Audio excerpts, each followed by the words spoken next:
के मुख्तलिफ हिस्सों के अंदर हिंदो पाक की इस कशीदगी की वजह से बेगुनाह अवाम जो है वो ज़द्दोकोब हुई है। इस दौरान कशीदगी की वजह से ही पाकिस्तान की शेलिंग की वजह से जहाँ रियासत के मुख्तलिफ हिस्सों के अंदर लोगों ने अपनी जानों का नुकसान किया है, वहीं सरज़मीन पुंछ में भी बहुत से अफराद ने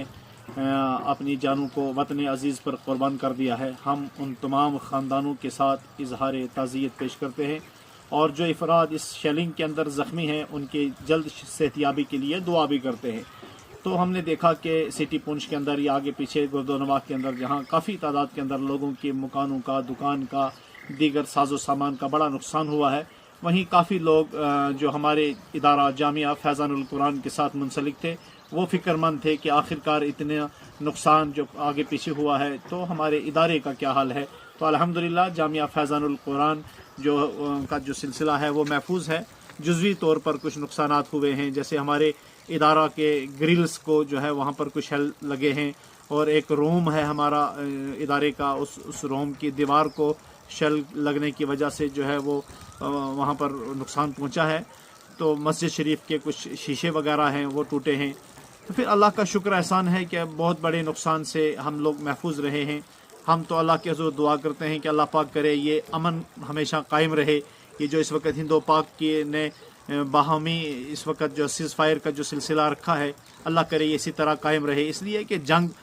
किसी चीज़ का हल नहीं है, जंग हमेशा तबाही लाती है, जंग हमेशा बर्बादी लाती है, जंग की वजह से इंसानियत ख़त्म हो जाती है।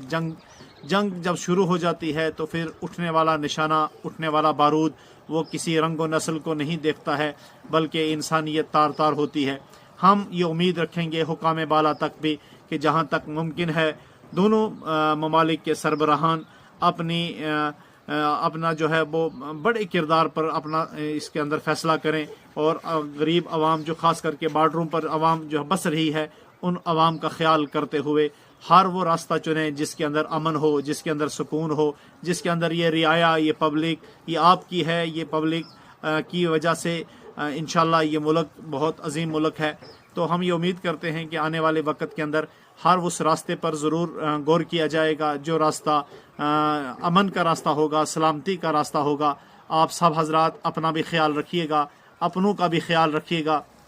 और इस हादसे के बाद, इस शेलिंग के बाद जो पाकिस्तान की वजह से जो नुकसानात हुए हैं, कुछ चीज़ें जो हमारे ऊपर और लाजिम हो गई हैं, जैसे कि इस वक्त बहुत सारे अफराद ज़ख्मी हैं या जिन लोगों का नुकसान हुआ है, हम सब लोगों ने आगे बढ़ना है और ज़िला इंतज़ामिया के साथ, एडमिनिस्ट्रेशन के साथ मिल करके आप अपनी ताकत के मुताबिक अपनी सलाहियतों को बुरोए कार लाएँ, इंतज़ामिया के साथ खड़े हो जाएं। जो आपके क़ुर्ब जवाहर के अंदर जो नज़दीक है, आपके महल्ले में, आपके रिश्तेदारों के अंदर अगर कहीं ज़्यादा नुकसान हुआ है और आप उसकी भरपाई कर सकते हैं तो आपको यकीनन 10 कदम आगे चढ़ कर के बग़ैर मज़हब व मिल्लत एक इंसानियत का पैगाम लेकर एक दूसरे के शाना बशाना खड़े होकर के इस जो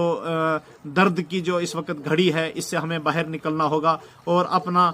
जो बेहतरीन किरदार है हम सबको मिल के अदा करना होगा। इस उम्मीद के साथ आपसे इजाज़त चाहूँगा कि अल्लाह करे कि हमारे मुल्क के अंदर अमन हो, सुकून हो जाए। अल्लाह ताला आप सब की इज़्ज़त व आबरू की मुहाफ़ज़त फरमाए। अस्सलामु अलैकुम व रहमतुल्लाहि व बरकातुहू।